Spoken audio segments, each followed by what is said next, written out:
adianta nada eu negligenciar uma cirurgia e depois ter que entrar no sacro e a gente perder o movimento, porque realmente entrou no sacro, assim, foi até lá embaixo, é muito mais difícil para a gente.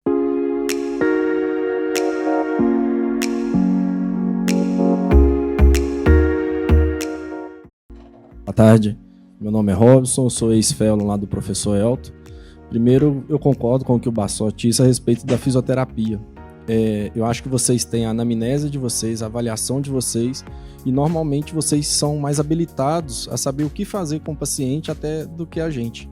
Então, acho que vocês fazem essa avaliação, né? Vocês conseguem identificar se é um desequilíbrio muscular, qual é o diagnóstico do doente. Então, às vezes, os pacientes perguntam pra gente, olha, o que você quer que o fisioterapeuta faça? Eu falo, não, ele vai fazer o diagnóstico, ele vai fazer sua avaliação e ele que vai dar a conduta, tá? Às vezes, a gente coloca o que realmente a gente não gostaria que fizesse. E nessa forma que eu queria fazer a pergunta para vocês, fisioterapeutas. Não é comum, mas às vezes pode acontecer a gente ter que fazer uma artrodese um pouco mais longa, fixar L5, às vezes até o ilíaco, o que diminui consideravelmente a mobilidade do paciente. Queria saber de vocês, nesses casos, o que vocês fazem, entendeu? Em relação à reabilitação, qual é o passo a passo que vocês fazem quando a gente tem que fazer uma fixação mais rígida, digamos assim, que vai limitar mais o movimento do doente. Tá me ouvindo? Tá tranquilo.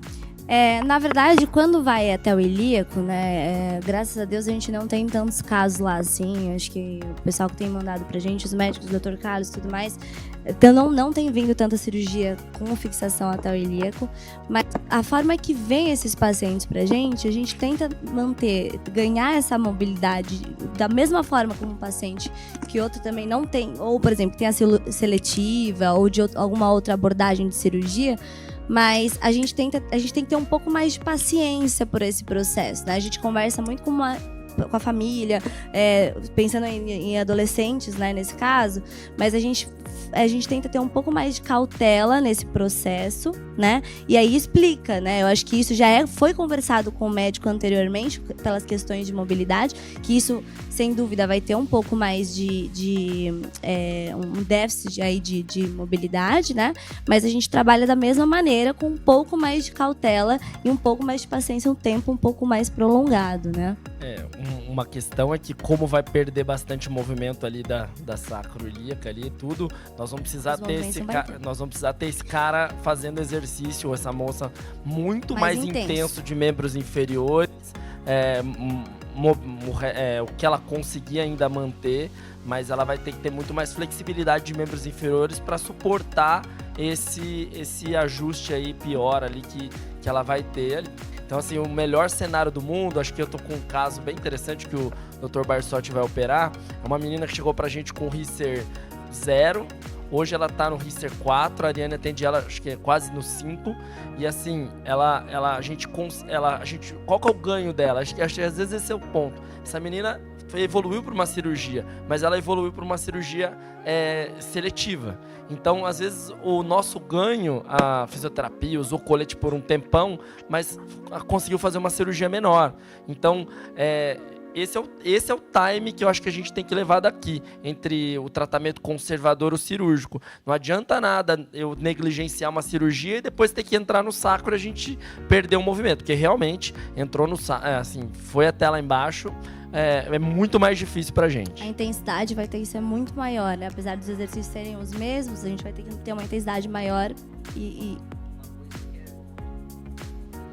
Uma coisa que é ponto consensual. A fisioterapia, ela só vai trazer benefício. Se é fortalecimento muscular, se é respiratório. Para a cirurgia, não tem como a fisioterapia trazer qualquer tipo de malefício. Isso é fato. Então, independente do resultado final do tratamento da escoliose, a fisioterapia ela só tem ganho. Isso é fato.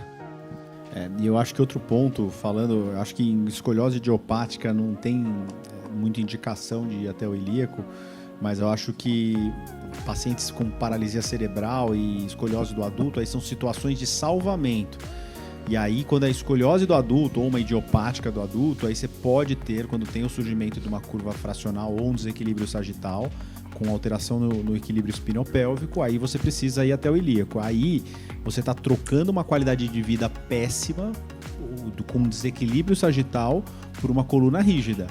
E muitas vezes a coluna com equilíbrio espinopélvico, ela não tem flexibilidade mais. Então ela é uma cifose rígida da coluna lombar, é aquele paciente que anda para frente. Então, ali você está trabalhando o quê? Custo-benefício. É melhor o paciente parar de olhar para o chão, olhar para o horizonte e não conseguir dobrar, do que andar dobrado, porque o gasto energético é muito maior, a qualidade de vida é muito pior. Então, acho que esse é o... Charbel, você tem alguma coisa para falar, para concluir? Não, eu concordo com todos que vocês falaram. Eu acho que na escoliose idiopática realmente não cabe abrir até o ilíaco. Quando você pensa em artrodese ilíaco, você pensa nas escolioses neuromusculares. Aí, enfim, depende da base, né? Qual a doença de base? Paralisia cerebral, meningocele, atrofia espinhal. Aí a reabilitação ela tem que ser peculiar àquela patologia de base.